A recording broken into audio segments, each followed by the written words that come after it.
ఎన్నికలకు ముందు జగన్ తన గోతి తనే తవ్వుకున్నాడా అన్నట్లయిపోయింది ల్యాండ్ టైటిలింగ్ యాక్ట్ పరిస్థితి. అయితే ఏపీలో ప్రజలందరూ కూడా ఏదైతే మీ సేవల ముందు వాళ్ళ యొక్క డాక్యుమెంట్స్ తీసుకొని మరీ వెళ్ళి ప్రాధాయపడుతున్నటువంటి పరిస్థితి ఇప్పుడు జగన్ అందరూ కూడా తిట్టుకుంటున్నటువంటి పరిస్థితి. అసలు ల్యాండ్ టైటిలింగ్ యాక్ట్ అంటే ఏంటి, దీనివల్ల ఏపీ ప్రజలకు వచ్చే ఇబ్బందులు ఏంటి, ఇప్పుడు వచ్చేటువంటి ఒక ప్రమాదకరమైన స్థితి ఏంటో మనతో పాటు పొలిటికల్ అనలిస్ట్ డివైఎస్ గారు ఉన్నారు, వారిని అడిగి తెలుసుకుందాం. సార్ నమస్తే. నమస్తే సార్, ఎన్నికలకు ముందు జగన్ తన గోతి తానే తవ్వుకుంటున్నాడు, మానసిక స్థితి సరిగ్గా లేదు, సో ఇలాంటి పరిస్థితుల్లో ఎదుర్కొంటున్నారని చెప్పేసి అంటున్నారు. అదిగాక ఏపీ ప్రజలు ఒక పెద్ద ప్రమాదంలో ఉన్నారు ఇప్పుడు ఈ ల్యాండ్ టైటిలింగ్ యాక్ట్ వల్ల అని చెప్పేసి అంటారు. సో ఎవరైతే చదువుకొని వారు లేదా పల్లెటూళ్ళు ఉన్న వాళ్ళకి కూడా చాలా క్లియర్ కట్గా ఇది అర్థం కావాలంటే దీన్ని ఎలా చూడొచ్చు అంటారు, దీని గురించి ఏం చెప్తారు? రైతుల భూములతో గనక పెట్టుకుంటే అంటుకుంటే వాళ్ళు నాశనమే. గతంలో కూడా రాజకీయాల్లో మనం అనేక సందర్భాల్లో చూసాం. రాజశేఖర్ రెడ్డి ముఖ్యమంత్రిగా ఉన్నప్పుడు అంటుకున్నాడు. భూభారతి అని అప్పట్లో ఒక చట్టం తీసుకొచ్చి అప్పుడు కూడా నిజామాబాద్ ఆ ఏరియాల్లో సర్వేలు చేయించి ఉమ్మడి రాష్ట్ర ముఖ్యమంత్రికి అప్పుడు ఈయనే రెవెన్యూ మంత్రి ఈ ధర్మాన్ ప్రసాద్ రావే కంపు చేశారు. సరే తెలివిగలాడు కాబట్టి కొంచెం బయటపడ్డాడు, ముగించేశాడు, అర్ధంతరంగా వద్దనుకున్నాడు. అదే కాదు, కేవీపీ రామచంద్రరావు, రాజశేఖర రెడ్డి కూడా అప్పుడెప్పుడో పాత పుస్తకాలు దుమ్ము దులిపి జవహర్లాల్ నెహ్రూ ఏదో కమ్యూనిటీ ఫార్మింగ్ అని ఒకటి చెప్పాడు అని కాంగ్రెస్ పుస్తకాలు చూసి కమ్యూనిటీ ఫార్మింగ్ అని ఏదో పోడు వ్యవసాయం లాగా సామాజిక వ్యవసాయం ఒకటి చేయాలని చూశారు. అది బూమ్రాంగ్ అయింది. సరే షాక్ కొట్టంగానే వదిలేశారు. మొన్న మనం తెలంగాణ ధరణి చూసాం. కేసీఆర్ పార్టీకే అది ఎలా చావు దెబ్బ కొట్టిందో మనం చూసాం. ధరణి పోర్టల్ కేసీఆర్ని ఎలా అక్కడ మెడకి ఉరితాడయిందో ఇవన్నీ చూసి కూడా జగన్మోహన్ రెడ్డి రిస్క్ తీసుకుని హై వోల్టేజ్ షాక్ కొట్టించుకుంటున్నాడు. ల్యాండ్ టైటిలింగ్ యాక్ట్ అది కాస్త ఇప్పుడు ల్యాండ్ గ్రాబింగ్ యాక్ట్ అని తప్ప ల్యాండ్ టైటిలింగ్ యాక్ట్ అని ఎవరు అంటులేదు. శాశ్వత భూ హక్కు చట్టం కాదు అది, భూ రక్ష కాదు, భూ భక్ష అని చెప్పి ఇవాళ దీంట్లో జగన్మోహన్ రెడ్డి బొమ్మే జగన్ని మింగేస్తాను. ఆయన బొమ్మ పిచ్చి ఇవాళ ఎలా అతన్నే పిచ్చోడిగా చిత్రించి ప్రజల్లో తిరుగుబాటు తెచ్చిందో మనం చూసాం. ఆ పాస్ పుస్తకం మీద ఆయన బొమ్మ. మాజీ ముఖ్యమంత్రి అన్ని ప్రసంగాల్లో అన్ని వేదికల మీద అసలు ఆ పాస్ పుస్తకం చించేస్తున్నాడు. ఆయనే చించేస్తే చంద్రబాబు ఇక జనం మాత్రం ఉంచుకుంటారా చించేయకుండా?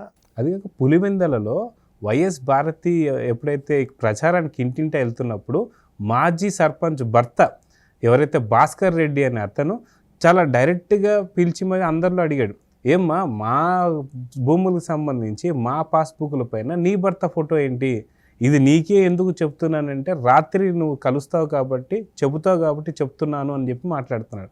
అంటే ప్రజల్లో పులివెందల్లో కూడా ప్రశ్నించేంత దాకా వెళ్ళింది అంటే ఇది ఎక్కడ దాకా వెళ్తుంది అనుకోవచ్చు ల్యాండ్ టైటిలింగ్ యాక్ట్ అనేది.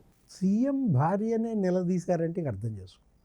ఇంతకుముందు సీఎంలు ఉన్నారు, ఇంతకుముందు సీఎం భార్యలు తిరుగుతున్నప్పుడు ఎక్కడన్నా ఎవరన్నా ఏదన్నా ఇలా నిలదీశారా? ఇవాళ పులివెందుల్లో భారతి తిరగలేని పరిస్థితి. మంచినీళ్ళ కోసం, భూముల కోసం అనేక సమస్యలు, ఇవాళ గుంతలు పడ్డ రోడ్లని పులివెందులే ఇవాళ తిరగబడుతోంది. వైనాట్ 175 దేవుడేరు, వైనాట్ పులివెందులు అయిపోయింది తెలుగుదేశం పార్టీకి. ఇవాళ ఈ ల్యాండ్ టైటిలింగ్ యాక్ట్ ఇదేంటి, ఇది యాక్చువల్గా మహారాష్ట్రలో ఫస్ట్ చేయాలని చూశారు.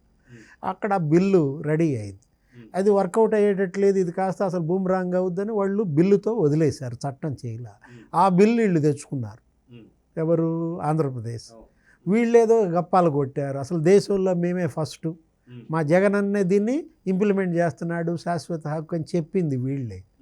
వీళ్ళేంటి మళ్ళీ దీన్ని ఎవరి మీద నెపం వేశారు? ఇప్పుడు ఇది కాస్త షాక్ కొట్టేసరికి కేంద్రం మీద వేస్తున్నారు.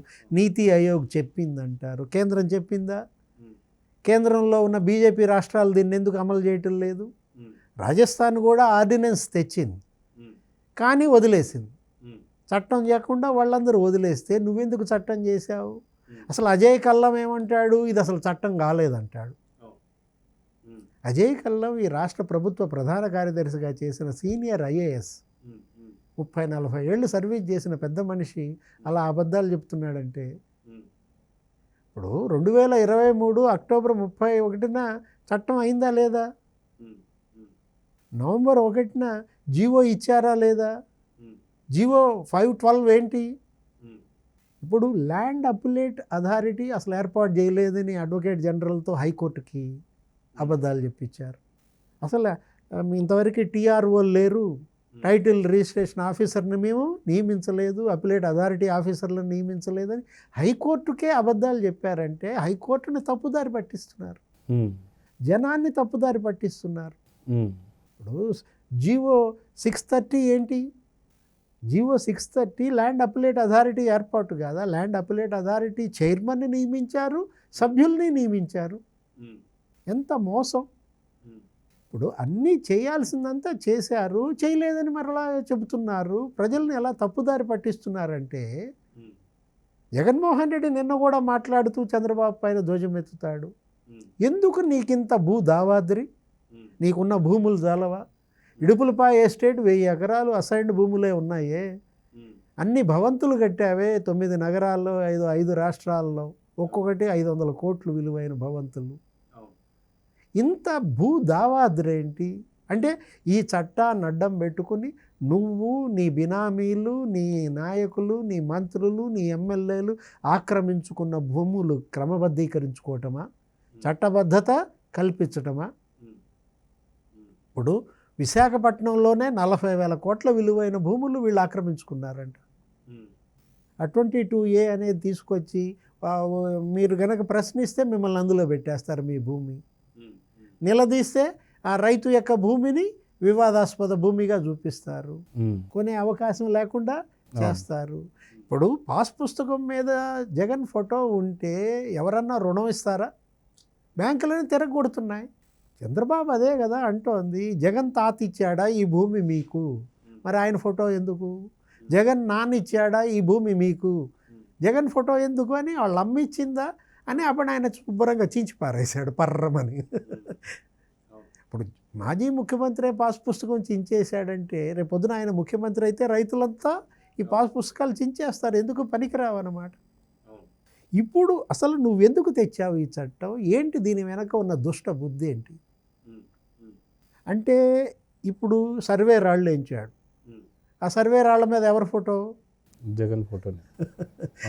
జనం భూముల్లో సర్వే రాళ్ల పైన జగన్ ఫోటో ఎందుకు? ఇవాళ జగన్ బొమ్మ జగన్నే మింగేస్తోందంటే అదే.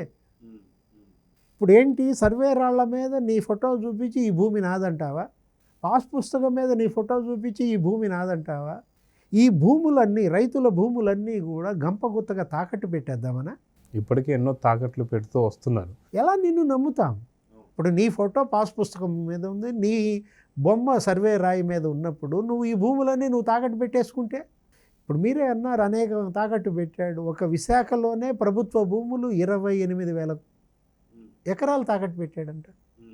సచివాలయం తాకట్టు, దేవాదాయ భూములు, ఇవాళ ఆశ్రమ భూములు, అసైన్డ్ భూములు, వీళ్ళు పెద్ద ఎత్తున ప్రభుత్వ భూములు తాకట్టు పెట్టిన పరిస్థితుల్లో రేపు రైతుల భూములు కూడా తాకట్టు పెడితే, ఇప్పుడు మద్య నిషేధం చేస్తానన్నాడు జగన్. మద్య నిషేధం చేస్తానన్న పెద్ద మనిషి మద్యం ఏరులై పారించి బేవరేజెస్ కార్పొరేషన్ ఒకటి పెట్టి తాగుబోతుల్ని ఇంకో 25 ఏళ్ళు తాగిస్తా అని చెప్పి 50,000 కోట్ల అప్పు తెచ్చాడు.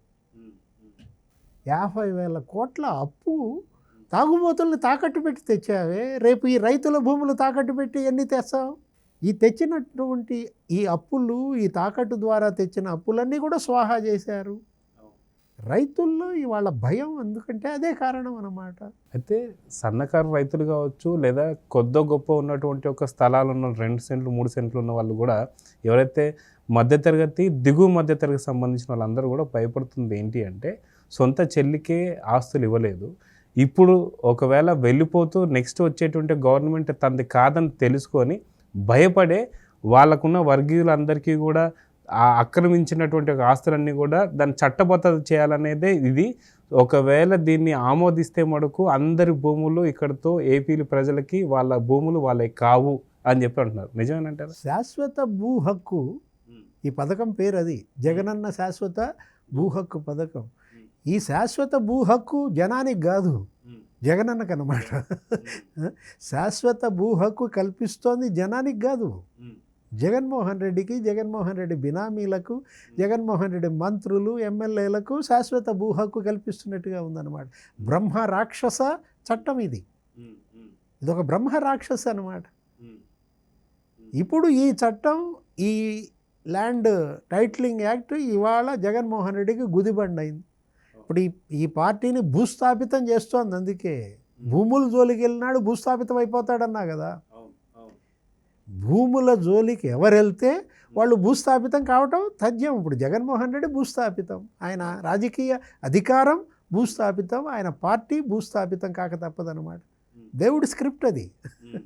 జగన్మోహన్ రెడ్డి ప్రతిదానికి దేవుడి స్క్రిప్ట్ అంటాడు. ఈ చట్టం మళ్ళీ ముఖ్యమంత్రి జగన్మోహన్ రెడ్డి అయితే మన భూముల్లో మనం కౌలు చేసుకోవాలి. మనం కౌలుదారు అయిపోతూ ఉంటారు. రైతుల భూముల్లో రైతులు కౌలు చేసుకోవాల్సిన పరిస్థితి. కౌలు ఎవరికి కట్టాలి? తాడేపల్లి ప్యాలెస్కి కట్టాలి. మన ఇళ్లలో మనం అద్దెకుండాలి. నీ సొంత ఇంట్లో నువ్వు అద్దెకుండాల్సిన పరిస్థితి మళ్ళీ జగన్మోహన్ రెడ్డి ముఖ్యమంత్రి అయితే. అద్దె ఎవరికి కడతావు? తాడేపల్లి ప్యాలెస్ కట్టాల్సి వస్తుంది. ఇది ఇవాళ రైతు లోకం తిరగబడుతోంది. మా భూమి జోలికి వచ్చిన పార్టీని, మా భూమి జోలికి వచ్చినటువంటి ఎమ్మెల్యేలను, మంత్రులను, ముఖ్యమంత్రిని భూస్థాపితం చేయడానికి ఇవాళ ప్రతి రైతు ఎప్పుడెప్పుడా అని ఎదురు చూస్తున్నాడు. సో చూద్దాం సార్, ఖచ్చితంగా మీరు గతంలో అన్నీ చాలా వివరంగా చెప్పారు. ఎప్పుడైతే రాజశేఖర రెడ్డి దగ్గర నుంచి కూడా అందరినీ కూడా భూమి జోలికి వస్తే మనకు భూస్థాపితం అవుతారని చెప్పేసి, సో జగన్ కూడా సేమ్ అదే పరిస్థితిలో ఉన్నాడు. అన్ని వర్గాల వారు కూడా ఖచ్చితంగా ఎంతో కొంత భూమి కలిగి ఉంటారు కాబట్టి వాళ్ళందరూ కూడా తిరగబడుతున్నారు. మీరు అన్నది చాలా కరెక్ట్. ఖచ్చితంగా భూమి జోలికి వస్తే భూస్థాపితం అవుతాడని.